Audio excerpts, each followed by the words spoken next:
हाय मेरे प्यारे साथियों, स्वागत है आज की एक और नई कहानी में। मैंने और मेरी बेटी ने मिलकर अपने बेटे के साथ। नमस्कार दोस्तों, मेरा नाम पूनम है और मैं राजस्थान के छोटे से जिले धौलपुर की रहने वाली हूँ।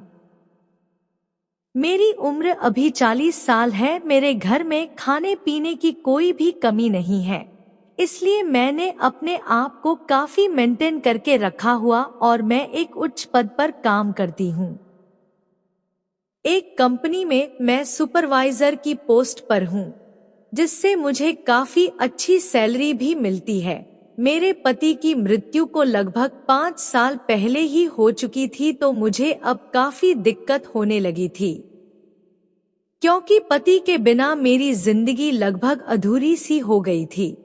लेकिन मैंने अपनी समझदारी से अपने ही बेटे के साथ, मेरे 2 बच्चे हैं, एक लड़का है और एक लड़की है। मेरे बेटे का नाम दीपक है।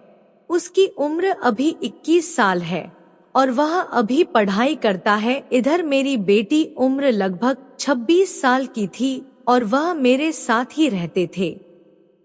हम दोनों माँ बेटी एक अच्छे दोस्त की तरह रहती आ रहे हैं, क्योंकि हम अपनी सारी बातें एक दूसरे को बताया करते थे।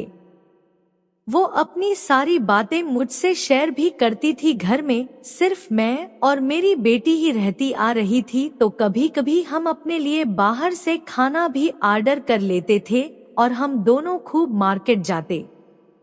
इसी तरह से धीरे धीरे दिन बीत रहा था और मेरा भी मन अब बहकने लगा था, क्योंकि मुझे हर समय मेरे पति की यादें सता रही थी। एक दिन की बात है, उस दिन रविवार था, तो मुझे ऑफिस नहीं जाना था। मैं खाना बना रही थी और मेरी बेटी सब्जी काट रही थी। तभी उसी समय अचानक मेरे बेटे का दोस्त हमारे घर आ गया। मेरी बेटी अच्छी तरह से जानती थी, मेरा बेटा उसी लड़के के साथ रहकर जयपुर में पढ़ाई करता था। हम दोनों ने उसे नाश्ता कराया तो उसने बताया कि आज शाम को तुम्हारा बेटा घर आने वाला है, क्या उसने आप लोगों को कॉल नहीं किया? क्या मैं बोली नहीं बेटा, उसने कॉल तो नहीं किया था, लेकिन वह 2 से 3 दिन पहले बोल रहा था कि जल्दी घर आएगा। फिर मैंने पूछा, बेटा मेरे बेटे की पढ़ाई और लाइफ कैसी चल रही है? वह वहाँ पर पैसा बर्बाद तो नहीं कर रहा? तुम तो उसके अच्छे दोस्त हो ना, बताओ। इस पर वह बोला, अरे आंटी जी, अब मैं आपको क्या बताऊं, वहाँ पर एक पड़ोस आंटी के चक्कर में पड़ गया है और उन्हीं के साथ में बहुत ज्यादा घूमता है। इतना सुनकर मुझे बहुत ज्यादा गुस्सा आया और मैं सोचने लगी कि अपने बेटे का पीछा उस आंटी से कैसे छुड़ाऊं।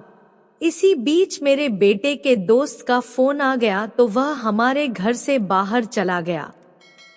फिर शाम को करीब 6 बजे मेरा बेटा घर आ गया। दीपक ने आकर मेरे पैर छुए, फिर हम सभी उसकी पढ़ाई को लेकर बातें करने लगे। मैंने उससे पूछा, बेटा तुम्हारी पढ़ाई कैसी चल रही है? इस पर वह बोला, माँ मेरी पढ़ाई बिल्कुल ठीक ठाक और अच्छी चल रही है। मैं सरकारी नौकरी का पेपर देकर आया हूँ। मुझे लग रहा है इस बार मेरे अच्छे नंबर आएंगे और मेरा सिलेक्शन भी हो जाएगा।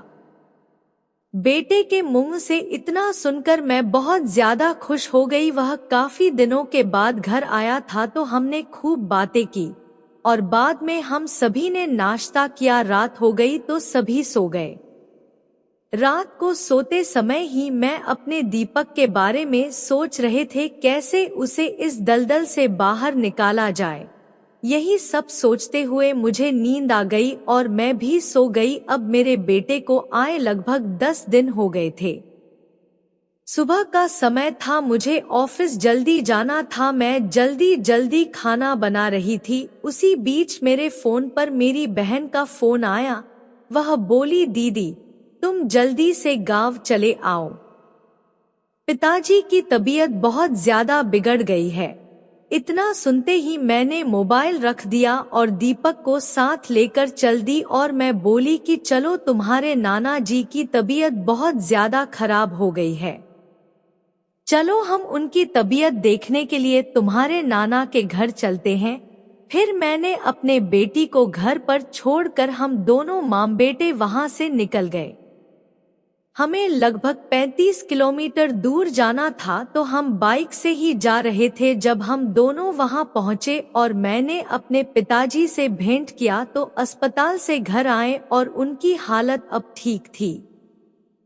हम वहां लगभग 2-3 घंटे रहे। मैंने वहां से धौलपुर को निकलने की तैयारी की क्योंकि मैं पिताजी को देखने के लिए ही आई थी, तो उनको तो मैंने देख लिया था। तभी मेरे बड़े भैया बोले, अरे दीदी बहुत दिनों बाद आई हो तो आज यहीं रुक जाओ, कल सुबह ही चले जाना। मैंने बोला भाई रुकने का तो मेरा भी मन है, लेकिन मैं अपनी बेटी को घर में अकेला छोड़कर आई हूँ और वैसे भी पिताजी को तो मैंने देख ही लिया, अब मुझे जाने दो, मैं बाद में आऊंगी तो जरूर रुकूंगी। और मैं वहां से चल दी कि 8 बज रहे थे। मैं बाहर हॉल में बैठकर टीवी देख रही थी और बेटा अपने कमरे में था।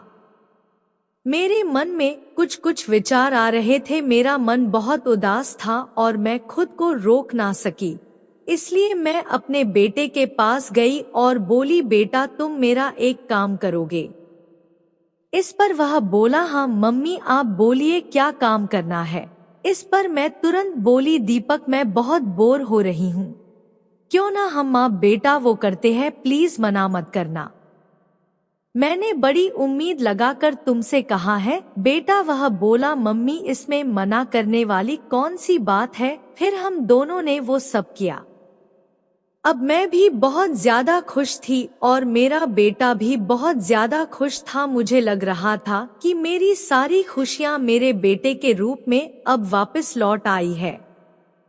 फिर 3 घंटे के बाद जब हम दोनों नीचे आए तो हमने देखा कि वहां पर मेरी बेटी बैठी हुई थी, तो मैं किचन में काम करने चली गई और मेरा बेटा दीपक मेरी बेटी के पास टीवी देखने लगा।